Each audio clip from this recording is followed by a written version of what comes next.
I want to challenge something you've probably been telling yourself for years. You're an introvert.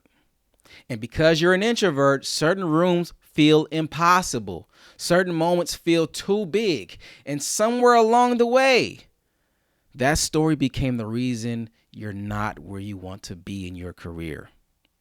Here's what I want you to sit with. Introversion explains your preference for how you recharge. It does not explain your ceiling. And if you've been using it as both, it is costing you more than you think. If you're 5, 10 years into your career, excellent at your work, and watching less technically strong colleagues move past you, this video is specifically for you.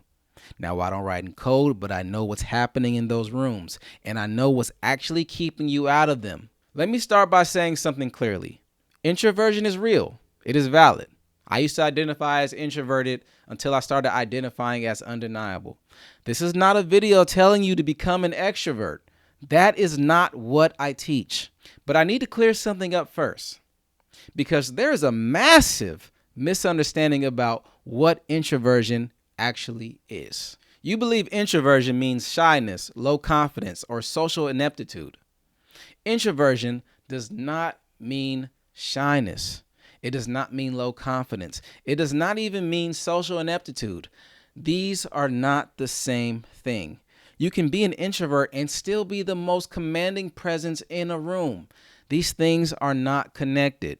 Introversion simply means you tend to recharge in solitude rather than in groups. That is it. That is the definition. Everything else you've attached to it, the silence, the holding back, the watching others get credit, that is not introversion. That is a learned pattern. And here's the distinction I need you to hold on to. You are not quiet because you're an introvert. You are quiet because somewhere you learned that speaking up wasn't safe. Maybe you spoke and got dismissed. Maybe you shared an idea and someone else took credit. Maybe you asked a question and felt the room's judgment. Whatever it was, your nervous system made a decision. Staying quiet is safer than being seen. That is a pattern. Personality cannot be changed, but patterns can.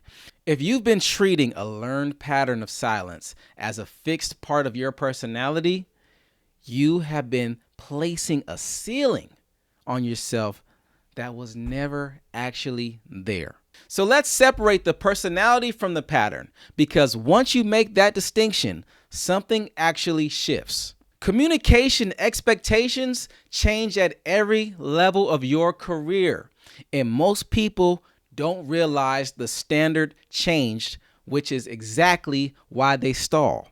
At junior level, communicate what you're working on, task clarity. At mid-level, communicate trade-offs and recommendations, idea clarity. At senior level, communicate direction and influence. Your thinking needs to be visible to people making decisions, not just your immediate manager. You are expected to shape the conversation, not just participate in it. Most people stall at mid-level not because they lack the technical capability for senior.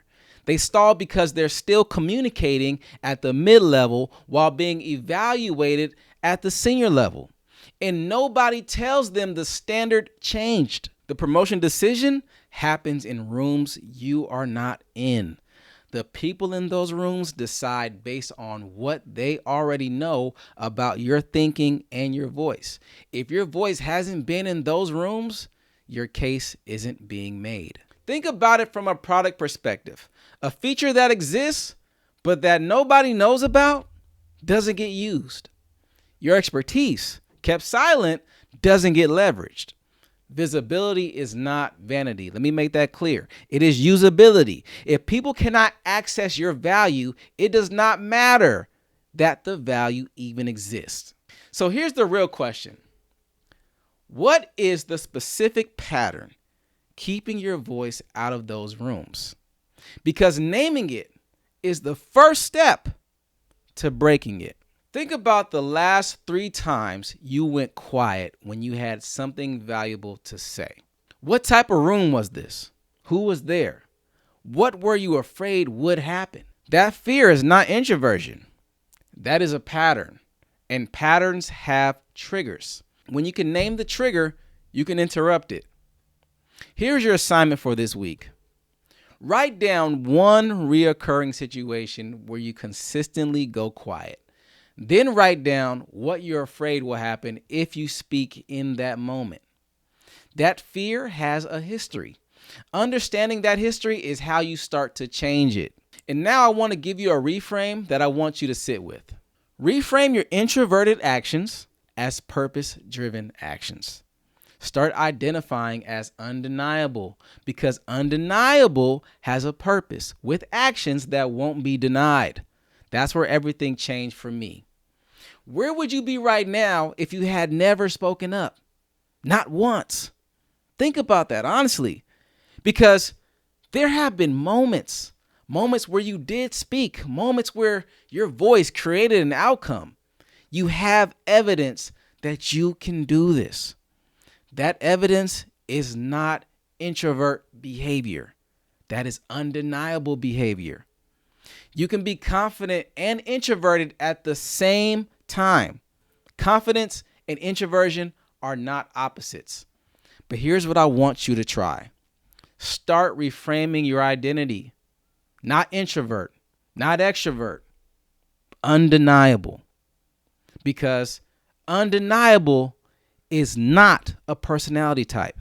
It's a purpose. And purpose has actions. And actions that serve a purpose won't be denied. No room, no manager, no meeting is big enough to stop a voice that has a reason behind it. If you have been carrying introversion as a ceiling instead of a characteristic, I want to help you put that weight down.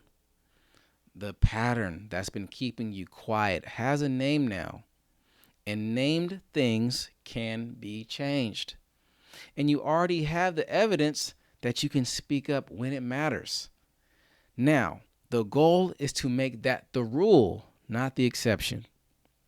On June 4th, I am running a free live training where I walk you through exactly how to identify the communication patterns keeping you invisible and how to start shifting them. Completely free, live on Zoom. The link is in the description. Next week, the exact 3-step framework you can use to speak up in meetings even when you don't feel confident.